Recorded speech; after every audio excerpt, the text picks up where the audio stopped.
Sir वैसे हमने बहुत वास्तु वाले पॉडकास्ट कर लिए हैं, इस वाले पॉडकास्ट को थोड़ा सा कंट्रोवर्शियल बना देते हैं। हमारे पास कुछ एस्ट्रोलॉजर्स और कुछ न्यूमरोलॉजर्स आए थे जो कहते हैं कि यार कुछ वो वास्तु एक्सपर्ट भी थे, वो कहते हैं कि यार ये जेम स्टोन्स और ये क्रिस्टल से कुछ खास होता नहीं है। और कई तो ऐसा भी कहते हैं कि अगर कोई आपको रेमेडी में कुछ रखने को कह रहा है क्रिस्टल, तो उन पे तो भरोसा मत करो। हाँ बराबर है, मत करो, क्योंकि वो जो आपको जितना सब्सटेंस देते हैं, एक तो सबसे पहली बात कि कलर वाले क्रिस्टल्स बहुत अवेलेबल है आजकल मार्केट में, जो मुश्किल से 20 रुपये किलो मिलते हैं। अगर आप रियल क्रिस्टल्स देखोगे तो उसका रेट शुरू होता है 1100 रुपये केजी से, ठीक है। और 1 केजी, इतना बड़ा घर हो अगर, तो 1 केजी से कुछ होने वाला नहीं है आपको। तो जब भी आप क्रिस्टल्स यूज़ करते हो तो use it in tons. 1 ton 2 ton आप डालोगे तो उसकी एनर्जी आपको फील होगी, वरना आपको वो फील ही नहीं आएगी। कुछ क्रिस्टल्स होते हैं ना हाथ में पहनने वाले होते हैं, तो वो बिल्कुल वर्क नहीं करते हैं। जी सही होंगे तो वर्क करेंगे। अच्छा, ह्यूमन बॉडी पे इम्पैक्ट करने के लिए कम वेट के क्रिस्टल्स चाहिए, घर के लिए घर को ट्रीट करने के लिए ज़्यादा चाहिए, और वो भी सही क्रिस्टल्स चाहिए। जैसे पेरुवन पायराइट हो गया, अभी पेरुवन पायराइट के बहुत सारे रील्स घूम रहे मार्केट में और यूट्यूब शॉर्ट्स घूम रहे कि पेरुवन पायराइट की एक फ्रेम लगा दी, आपके पास पैसा आ जाएगा। इतनी सी फ्रेम लगा के पैसा नहीं आने वाला। मैंने देखी है वो। पर ये सब आपके जिस नक्षत्र में आप पैदा हुए हो उस हिसाब से होते हैं ना आपके क्रिस्टल्स? जी नक्षत्र नहीं, मैं आपको समझाता हूँ। एक सबसे पहले अगर आप ह्यूमन बॉडी की बात करो तो वो आपकी न्यूमरोलॉजी से होते हैं, यानी डेट ऑफ बर्थ से, ठीक है।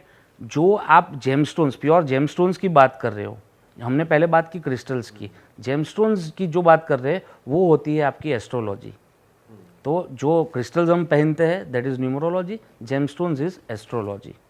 सर ये क्रिस्टल का कॉन्सेप्ट क्या है, ये क्या होते हैं, क्या ये करते हैं, थोड़ा एक्सप्लेन करो, क्योंकि हमारे इंडियन सनातन में तो इनका जिक्र नहीं है क्रिस्टल्स का। जी बिल्कुल है जी अच्छा, बिल्कुल है। आप मत्स्य पुराण पढ़िए, मत्स्य पुराण में क्रिस्टल्स, नाम क्रिस्टल नहीं लिखा है। क्या नाम ठीक है, सेमी प्रेशियस जेमस्टोन, मुझे संस्कृत नेम उसका नहीं पता है, सेमी प्रेशियस जेमस्टोन्स करके है, ठीक है। जो आप इंडियन आर्काइव्स जो गवर्नमेंट की वेबसाइट है उसमें मत्स्य पुराण इंग्लिश में है, उसमें आप देखो तो उसका जिक्र है कि सेमी प्रेशियस जेमस्टोन्स भी काम करते हैं, ठीक है। तो ये सेमी प्रेशियस जेमस्टोन्स हो गए, प्योर नेम क्रिस्टल नहीं यूज़ किया है, क्योंकि क्रिस्टल इज़ वेस्टर्नाइज्ड कंसेप्ट।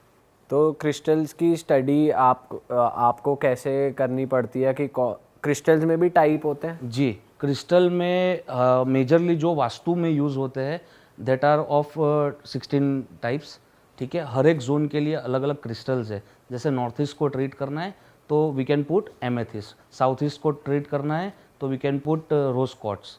वैसे ही सारी दिशाओं के लिए अलग अलग क्रिस्टल्स है। और उसका वेट भी फिर उस घर के साइज के हिसाब से करना है।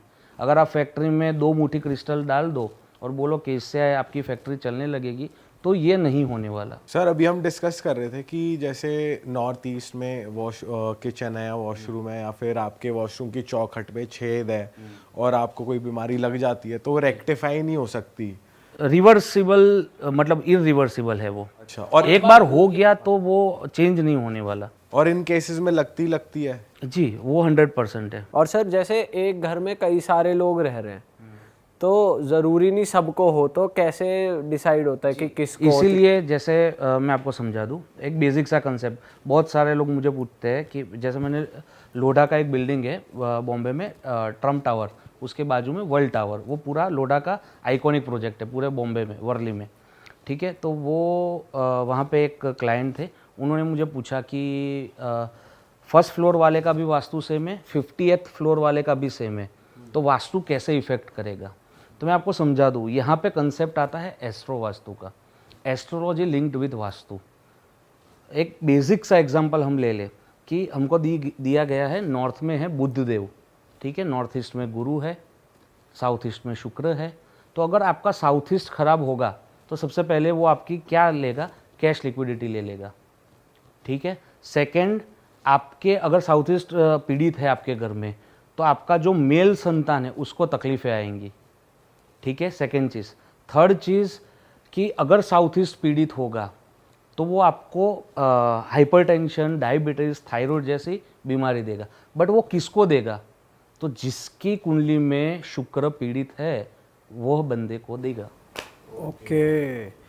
अच्छा सर, ऐसा भी होता है कि तुम किस डायरेक्शन में सोते हो वो भी तुम्हारे हेल्थ पे, तुम्हारे रिलेशनशिप पे या तुम्हारे काम पे इफेक्ट करेगा, तो बेस्ट पोजीशन क्या है सोने की? जी, मैं आपको एक छोटा सा कंसेप्ट बता दूं। हम सबने सुना है और बहुत सारी जगह पढ़ा है कि नॉर्थ में सिर करके नहीं सोना है, एज पर वास्तु। इसका और वास्तु का ताल्लुकात नहीं है। क्यों? मैं आपको समझाऊं मेडिकली। नॉर्थ होता है मैग्नेटिक पोल, हमारा सर होता है मैग्नेटिक पोल। पुराने ज़माने में इतना क्या बोलते हैं, ट्रांसपोर्टेशन और टेलीकम्युनिकेशन इतना फास्ट नहीं था। अगर किसी की डेथ हो जाती थी और किसी को बाहर से बुलाना है और फिर बॉडी को भी 4 कंधों पे लेके श्मशान तक जाना है, तो बॉडी का वेट ज़्यादा ना बढ़ जाए, उसलिए उसको नॉर्थ में सुलाते थे, नॉर्थ में सिर करके। क्यों? क्योंकि मैग्नेटिक पोल और मैग्नेटिक पोल अट्रैक्ट होंगे तो बॉडी में जितनी जो प्रक्रिया है वो स्लो डाउन होगी और बॉडी का वेट ज़्यादा नहीं बढ़ जाएगा। तो ये एक साइंटिफिक रीज़न है। ये साइंटिफिक रीज़न है, ठीक है। The best place to keep your head is south, second is east. अगर कुछ भी नहीं हो रहा है तो आप वेस्ट में करो, बाकी वेस्ट में आप नॉन प्रोडक्टिव हो जाओगे। रीज़न भी? रीज़न बिंग वो शनि देव है वहाँ पे। तो शनिदेव आपको नॉन प्रोडक्टिव बनाते हैं? जी, वो लेथार्जी के सबसे बड़े कारक है। वो उनका रोल क्या है, मैं शनिदेव का आपको बताऊं। शनिदेव का काम क्या है? वो जस्टिस है, वो जस्टिस के देवता है, ठीक है। वह आपको गलत काम करने के लिए उत्सुक करेंगे, ठीक है, और जैसे ही गलत काम करोगे डंडा मारेंगे, ठीक है। झूठ मत बोलो, झूठ मत बोलो, वही झूठ बुलवाएंगे, और झूठ बोलोगे तो डंडा मारेंगे। अच्छा, तो वैसा काम है शनिदेव का। तो डंडा इस वे में कि पकड़ा भी जाएगा बंदा कि ये झूठ। टेस्ट करते हैं वो, बेसिक टेस्ट करते हैं वो, मतलब बेसिकली कहेंगे आलसी हो जाओ, पर होना नहीं है। हाँ, होना नहीं है, हो गए डिले तो नहीं दंड करना है, डिले नहीं करना है। सर वास्तु में हर चीज़ की डायरेक्शन मैटर करती है। मतलब अब तो ये कह लो तुम्हारा घर कौन से डायरेक्शन में है, तुम खा कहाँ रहे हो, किचन कहाँ है, घर की ओपनिंग कौन से डायरेक्शन में है। जी मैं आपको बता दूं। कोटिंग फ्रॉम विश्वकर्मा प्रकाश अध्याय 2, ठीक है। पश्चिम में भोजनम चैव, पश्चिम में क्या बोला गया है?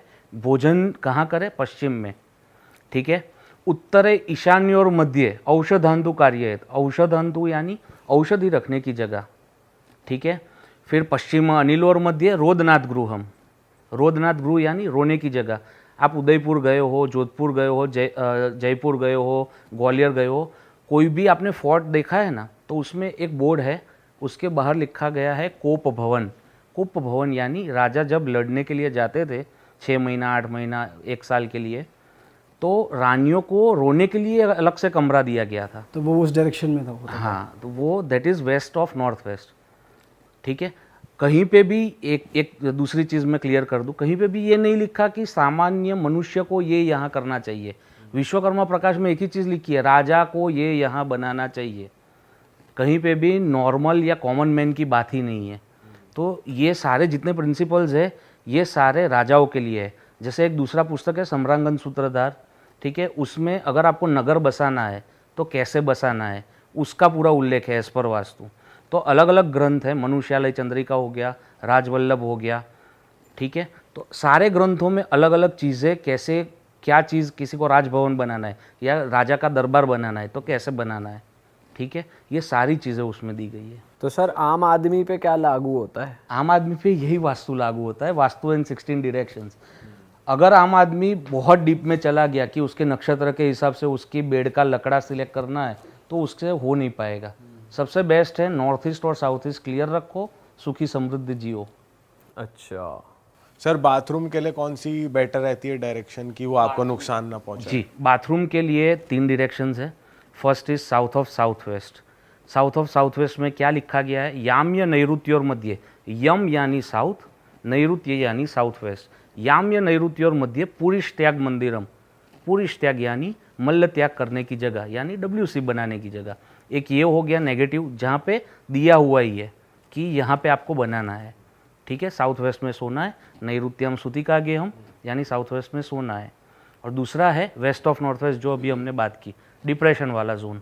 तो डिप्रेशन वाले जोन में भी आप टॉयलेट बना सकते हो। और तीसरी है ईस्ट ऑफ साउथ ईस्ट। पर ये देखना है कि जो जातक है, जो हमारा क्लाइंट है, या जो बंदा हमारे से वास्तु करवा रहा है उसका काम क्या है। जैसे कोई सीए या साइंटिस्ट हो गया, तो अगर आप ईस्ट ऑफ साउथ ईस्ट में बनाओगे तो उसका काम बंद हो जाएगा। क्यों? क्योंकि वह एनालिसिस की जगह है और उसका काम एनालिटिक्स से रिलेटेड है, डेटा साइंटिस्ट है, ठीक है। अगर कोई एक्टर है या आप लोग ले लो, ठीक है, तो आप अगर साउथ ऑफ साउथ वेस्ट में बनाओगे तो नहीं चलेगा आपका काम। क्यों?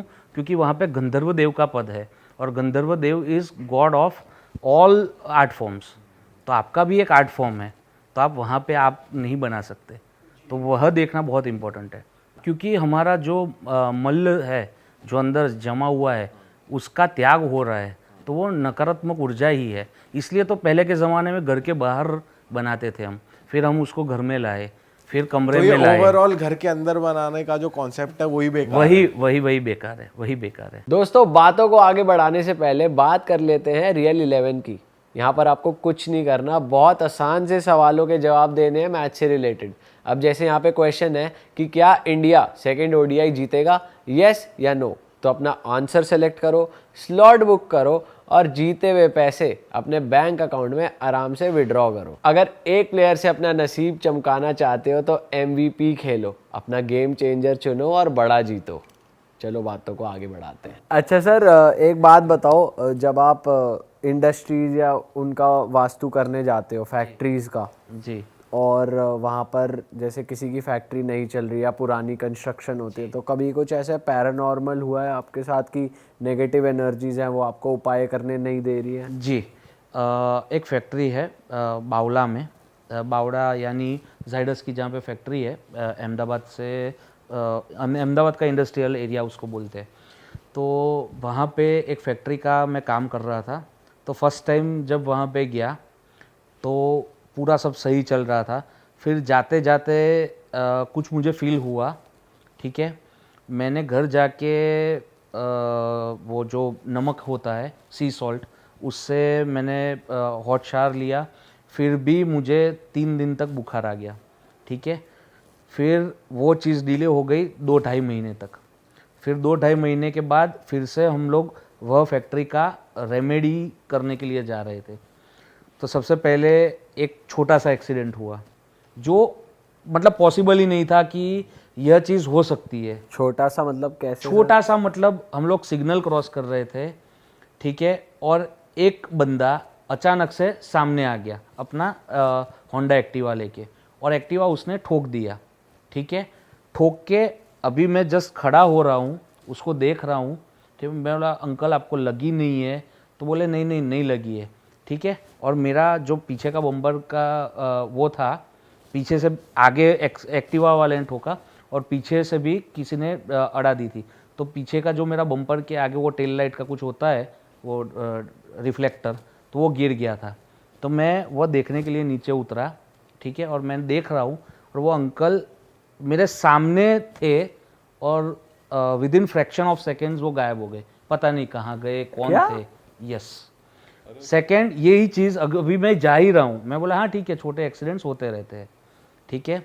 आगे जा रहा हूँ, ठीक है, वो बावला वाले जो चांगोदर बावला जो हाईवे है वहाँ पे मैं गया, ठीक है, और अगेन कुत्ता बीच में आ गया और मेरी गाड़ी झाड़ में ठुक गई। और कुत्ता जब आपने देखा तो वो दिख रहा था, वो भी ना गायब वो हो दिख रहा था, हाँ वो दिख रहा था।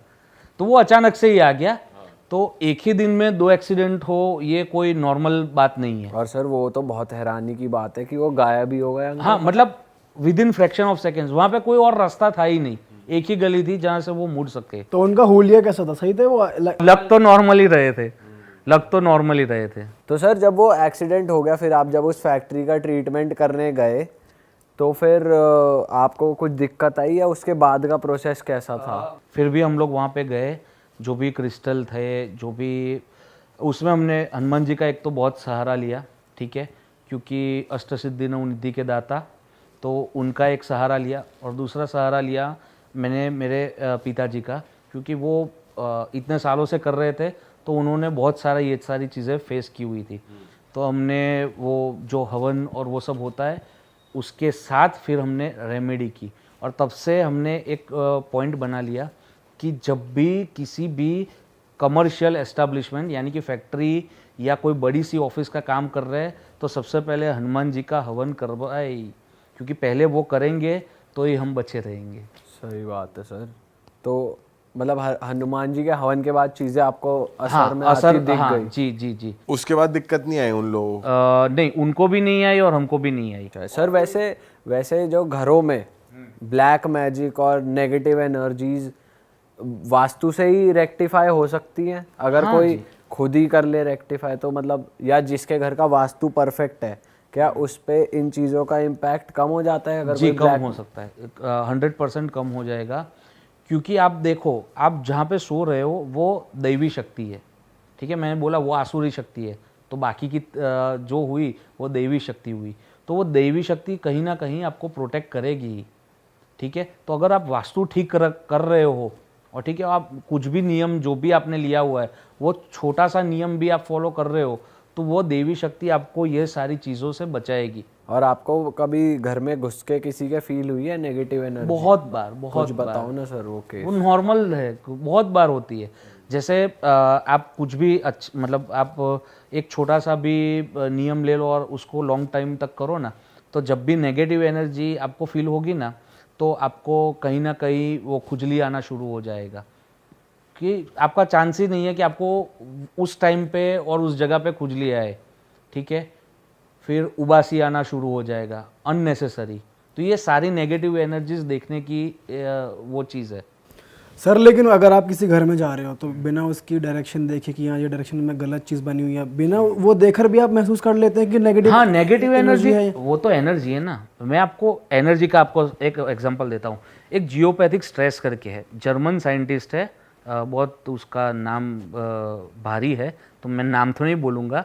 जियोपैथिक स्ट्रेस करके कंसेप्ट है कि ज़मीन के अंदर बहुत सारे सालों से जो कूड़ा कचरा पड़ा हुआ है, वेस्ट मेटल पड़ा है या वेस्ट वाटर पड़ा हुआ है और वो जमा हो गया, ठीक है, तो वह नेगेटिव एनर्जी का एक मुख्य बिंदु हो जाता है। आपने बहुत सारी जगह पे बोर्ड पढ़ा होगा, एक्सीडेंट प्रोन जोन्स, जी, ठीक है। तो क्यों, क्या है वहाँ पे? नोएडा में काफ़ी हैं। हाँ, तो एक्सीडेंट प्रोन जोन्स क्यों होते हैं? सरकार तो वही है, रोड वही बनाए है, ऐसे मोड़ दूसरी जगह भी दिए है, तो वहीं पे क्यों ऐसा होता है कि वो आके लोग ठुकते हैं वहाँ पे, ठीक है। दूसरी चीज़, नो टोबैको कैंसर, ठीक है। बहुत सारे लोग आपने देखे होंगे जो सिगरेट, शराब या गुटखा या कुछ तंबाकू कुछ नहीं खाते, फिर भी उनको कैंसर होता है। बल्कि ऐसे बहुत ज़्यादा लोग हैं जिनको नो टोबैको कैंसर है, मतलब टोबैको कैंसर की जो तादाद है उससे, ठीक है। तो नो टोबैको कैंसर क्यों होता है, उसका कोई एक्सप्लेनेशन है किसी के पास? तो यह साइंटिस्ट ने वो उसको एक्सप्लेन किया है कि जब उसका नोडल पॉइंट, यानी साउथ की वॉल से और वेस्ट की वॉल से दो रेज ऐसे जाते हैं, वो जहाँ पे टकराते हैं that is nodal point. Nodal point पे अगर वो बंदे का बेड आ गया, ठीक है, तो वह जियोपैथिक स्ट्रेस नोडल पॉइंट बन जाता है और उस बंदे को कैंसर होने के बहुत सारे चांसेस बढ़ जाते हैं। और जो एक्सीडेंट प्रोन रोड्स हैं उस पे भी यही वो सेम चीज़ चीज़ है। आपने देखा होगा कि बिजली जब आती है, ठीक है, तो कि आपका घर भी है, बाजू वाले का घर भी है, ठीक है, तो आपके घर पे ही क्यों टकराएगी, क्यों बाजू वाले के घर पे नहीं टकराती? तो अगेन वह कंसेप्ट है जियोपैथिक स्ट्रेस का। तो बेसिकली उस जमीन में इतना स्ट्रेस है कि Yes, वो yes, yes, इंसान yes, को दिक्कत दे रहा है, तो उसकी भी रेमेडीज होती है? हाँ, उसकी भी रेमेडीज होती है। उसके लिए अलग अलग इक्विपमेंट्स भी आते हैं, लेकर एंटेना हो गया, ऑरा स्कैनर हो गया, यह सारे अलग अलग इक्विपमेंट्स हैं जिससे हम उसको पता कर सकते हैं कि इस पे वो वाला स्ट्रेस है कि यस यस। और इस केस में क्या रेमेडी रहती है? तो उसकी एक सिंपल सी रेमेडी मैं आपको बताता हूँ जियोपैथिक स्ट्रेस की। तुलसी एक ऐसा पौधा है जो आपको जियोपैथिक स्ट्रेस से बचाएगा। आप मेरे पास आओगे तो मैं भी आपको कुछ ना कुछ रेमेडीज दूंगा जो आपके लिए भी फ़ायदे कारक हो और मेरे लिए भी फ़ायदादायक हो, ठीक है। बट सिंपल सी इसकी रेमेडी है तुलसी का पौधा। तुलसी का पौधा हर एक आंगन में इसीलिए लगाना है या अपने घर में इसीलिए रखना है कि वह आपको जियोपैथिक स्ट्रेस से दूर ले जाए।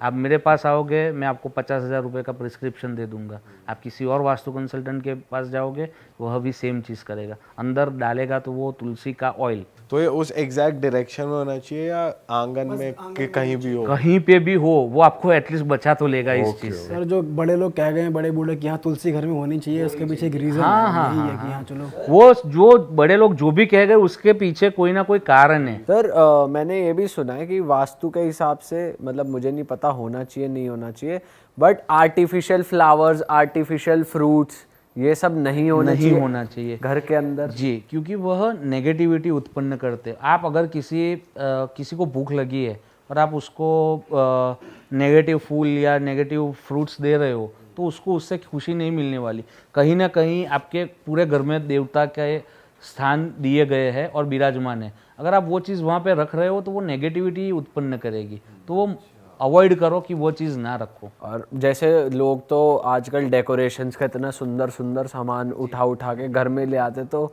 नहीं होना चाहिए या घर के बाहर होना चाहिए एंट्री वगैरह पे? नहीं होना चाहिए, मतलब फूल नहीं होने चाहिए, बाकी तो बाकी डेकोरेशन, पर डेकोरेशन में भी फूल और फ्लावर्स ही पूछ रहा था मैं पर्टिकुलरली। आर्टिफिशियल तो नहीं रखने चाहिए, असली वाले रख सकते असली हैं? वाले रखो। उसमें भी कुछ स्पेसिफिक है कि यही रखने हैं ये नहीं रखने? कुछ लोग वो रखते हैं, बैम्बू रखते हैं छोटी छोटी, वो जरूरी वो चाइना से आया है, वो नहीं रखना वो चाहिए। हमारा नहीं है। सर बहुत सारे ऐसे भी प्लांट्स होते हैं ना, ये गुड लक के लिए है, इंडोर प्लांट्स। मैं एक रील देख रहा था अभी, कोई वो बंदा कह रहा था कि मनी प्लांट रखना चाहिए अपने रूम में, जहाँ तुम सो रहे हो वहाँ पे रख सकते हो, तो सही है क्या? नहीं, मेरे हिसाब से तो सही नहीं है, और उससे मनी प्लांट से मनी नहीं आता। बहुत सारी और चीज़ें करनी पड़ती है जिससे मनी आता है, ठीक है। तो वो मनी प्लांट मतलब हाँ कोई नुकसान नहीं देता वो, ठीक है, आप रख सकते हो, बट उससे कोई फ़ायदा नहीं मिलने वाला आपको। सर यंगस्टर्स हमारी काफ़ी ऑडियंस है, ज़रा आप रिलेशनशिप और ब्रेकअप्स और हार्ट ब्रेक इनकी डायरेक्शंस बता दो कि जब गर्लफ्रेंड से रात को बात करे तो कौन सी साउथ वेस्ट कटा होगा तो वो लव लाइफ फेलियर देगा। कटा कैसे जी, मैं वो आपको समझा देता हूँ। कोई भी कोना अगर आपके घर से कम है, ठीक है, तो उसको कटा बोलते हैं, और कोई अगर उसका ऑफसेट बाहर आ रहा है तो उसको बढ़ा हुआ बोलते हैं। तो साउथ वेस्ट ज़रूरत से ज़्यादा कटा हुआ होना या ज़रूरत से ज़्यादा बढ़ा हुआ होना वो आपको लव लाइफ में फेलियर देगा। दूसरी उसकी दिशा है साउथ ऑफ साउथ ईस्ट, वह भी कटा हुआ होगा, बढ़ा हुआ होगा, टॉयलेट होगा, पानी की टंकी होगी, ब्लू कलर होगा, तो वो आपको लव लाइफ में फेलियर देगा, चाहे वो ब्रेकअप हो या हाँ डाइवोर्स जी, हो। हाँ जी, हाँ जी। डाइवोर्स साउथ वेस्ट से देखते हैं, लव लाइफ साउथ वेस्ट और साउथ साउथ ईस्ट दोनों से देखते हैं। अच्छा, और सर वैसे हमने सुना है कि घर में बेसमेंट होना ही नहीं चाहिए। बेसमेंट अगर आपको करना है तो आपको पूरे फ्लोर का करना पड़ेगा। पूरे फ्लोर का मतलब आप आधा बेसमेंट नहीं कर सकते, पूरा जितना पूरा ऊपर जितना है ऊपर है उतना ही नीचे करोगे तो वो फ्लोर कंसीडर होगा, ना कि बेसमेंट। वैसे कहते हैं बेसमेंट नेगेटिव एनर्जी का हब होता है, ऐसा सच जी है? होता है ना, क्योंकि आप पाताल में घुस रहे हो। आप बोलते हो ऊपर आकाश है नीचे पाताल है, तो आप पाताल में घुसोगे तो पॉजिटिविटी कहाँ से आएगी? तो उस केस में भी रेमेडी करा लेनी चाहिए। रेमेडी कोई काम नहीं करेगी उसमें, क्योंकि कोई रेमेडी है ही नहीं ऐसा। तो बेसमेंट की कोई रेमेडी नहीं है? नहीं, क्योंकि मेरे घर पे ऐसा ऐसे मत कर। इन दोनों के घर पे है। लेकिन हमारा पूरा यार, तेरा ही पूरा मेरा ही पूरा है, पूरा बना हुआ है, जितने ऊपर के फ्लोर्स हैं वो फ्लोर कंसीडर होता है। वो बेसमेंट कंसिडर नहीं होगा। नहीं जी।